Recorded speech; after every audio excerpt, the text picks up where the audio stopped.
ये बताना चाहिए ना देश को। मैं आपका धन्यवाद करूंगा और भारत की महान सेना को मैं बधाई देता हूं, उनके लिए मंगल कामना करता हूं। जय भीम, जय भारत। क्या सरकार यह स्पष्ट कर सकती है कि आतंकियों को भारत क्षेत्र में प्रवेश और पहलगाम जैसे पर्यटन स्थल पर पहुंचने में किसने मदद की? पहलगाम हमले में शहीद हुए नागरिकों और स्थानीय ड्राइवर माजिद खान के परिजनों को सरकार द्वारा क्या मुआवजा और सहायता दिया गई? श्री चंद्रशेखर जी। मैडम, धन्यवाद सभापति महोदया। आओ झुककर सलाम करें उनको जिनके हिस्से में मकाम आता है। बहुत खुशनसीब होते हैं वो लोग जिनका लहू देश के काम आता है। मैं सबसे पहले ऑपरेशन सिंदूर में जो हमारे देश की सेना है उसने जो पराक्रम दिखाया, शौर्य दिखाया, उसके लिए उनको सैल्यूट करता हूं, जय भीम करता हूं। और पहलगाम हमले में जो निर्दोष हमारे नागरिक शहीद हुए या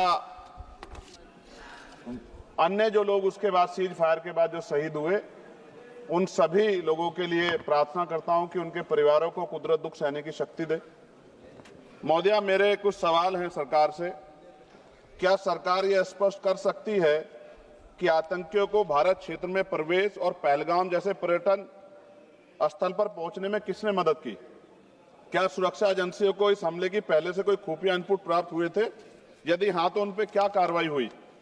पहलगाम हमले में शहीद हुए नागरिकों और स्थानीय ड्राइवर माजिद खान के परिजनों को सरकार द्वारा क्या मुआवजा और सहायता दिया गई?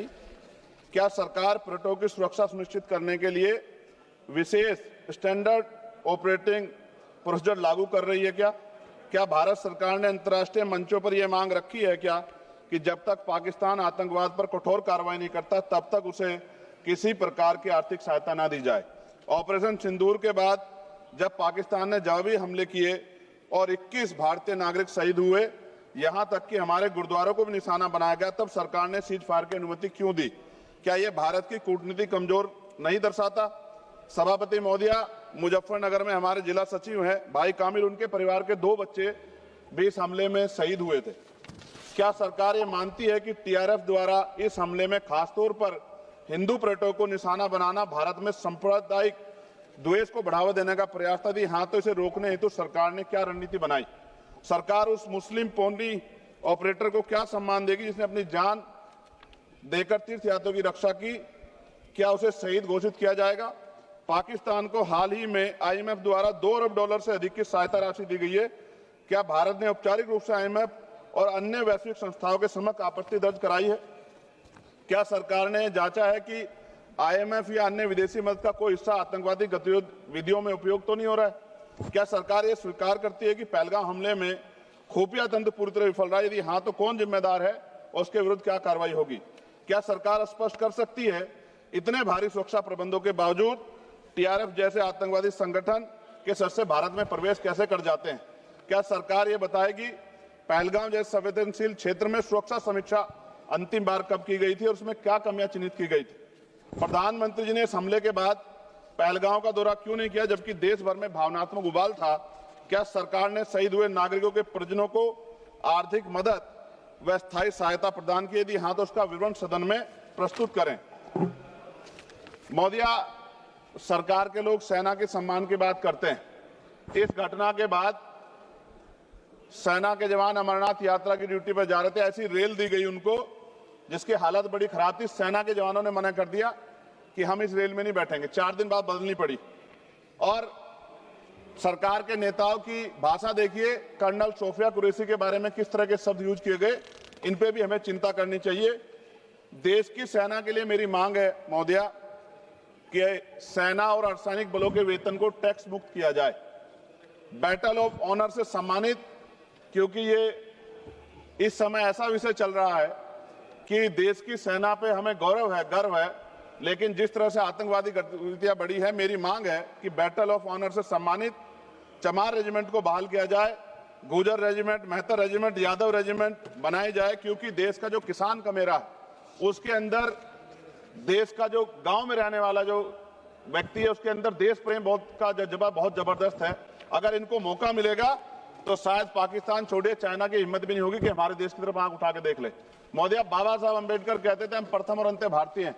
भारत की आन पे जब आंच आती है तो जिस तरह इस बार प्रदर्शन हुआ, एकजुट रहा देश, सारा विपक्ष हो पक्ष हो सब एकजुट रहे, ऐसे हमें एकजुट रहना चाहिए। अगर हम एकजुट रहेंगे तभी हम आतंकवादियों से लड़ पाएंगे। मोदिया, 1965, 71, 1999 के युद्ध में किसी भी अरब देश ने पाकिस्तान का साथ नहीं दिया था, लेकिन आज एक भी अरब कंट्री हमारे फेवर में नहीं खड़ी। क्या हमें अपनी फॉरेन पॉलिसी पर नहीं सोचना चाहिए कि ऐसा क्या हो गया कि हमारी राजनीतिक जो भारतीय की लोकल राजनीति है, इसके चक्कर में क्या हमारी फॉरेन पॉलिसी या हमारे मित्रों को के मन में पीड़ा तो नहीं पहुंच रही है? पाकिस्तान ने कहा और आपने मान लिया, और आपने सीज फायर का आज रक्षा मंत्री जी को मैंने सुना, उन्होंने कहा भाई, उन्होंने कहा कि महाराज हाथ जोड़ते हैं छोड़ो, उन्होंने कहा और आपने मान लिया। लेकिन फिर उसके बाद 10 तारीख को दोबारा से जो है ड्रोन उड़े और 15 लोग शहीद हुए, 43 लोग घायल हुए। हम अपने आम नागरिकों को क्यों, जबकि मान रहे हैं, मैंने रक्षा मंत्री जी को सुना, वो कह रहे हैं कि ऑपरेशन सिंदूर खत्म नहीं हुआ, ये रोका गया, इसका मतलब हमें खतरा है कि दोबारा भी हमला हो सकता है, पाकिस्तान अपनी हरकतों से बाज नहीं आ रहा है। तो हम अपने आम नागरिकों को और सेना के जवानों के जीवन को खतरे में क्यों डाल रहे हैं भविष्य में? क्या हमें इसके पुख्ता और परमानेंट इंतजाम नहीं करने चाहिए? जैसे अगर सरकार को, मैंने कई बार सुना सरकार के लोग अखंड भारत की बात करते हैं, इससे अच्छा मौका आपको काम मिलता। पीओक्यू लेने के बाद हमारे उत्तर प्रदेश के मुख्यमंत्री बार बार कहते हैं कि चुनाव में कह रहे थे 6 महीने के बाद पीओक्यू इधर होगा, सरकार बन की, जनता ने तो मौका दे दिया, कहां है पीओक्यू? क्यों नहीं लेके आए इस बार आप लोग?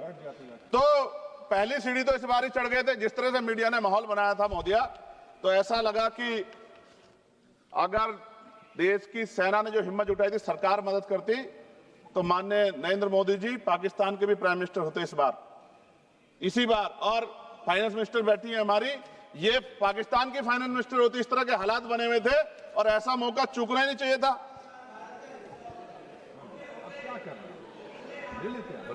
ले लेते, इससे अच्छा मौका कैसे मिलता? पूरा देश एकजुट था। मोदी, मैं खत्म करूंगा, पूरा देश एकजुट था, इससे अच्छा मौका कहां था?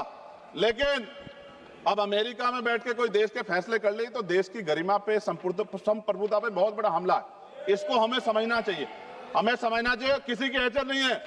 भारत दुनिया में इकलौता ऐसा देश है जिसका कोई मुकाबला नहीं कर सकता है। यहाँ का 140 करोड़ देशवासी एकजुट खड़ा है और सबको जवाब दे सकता है।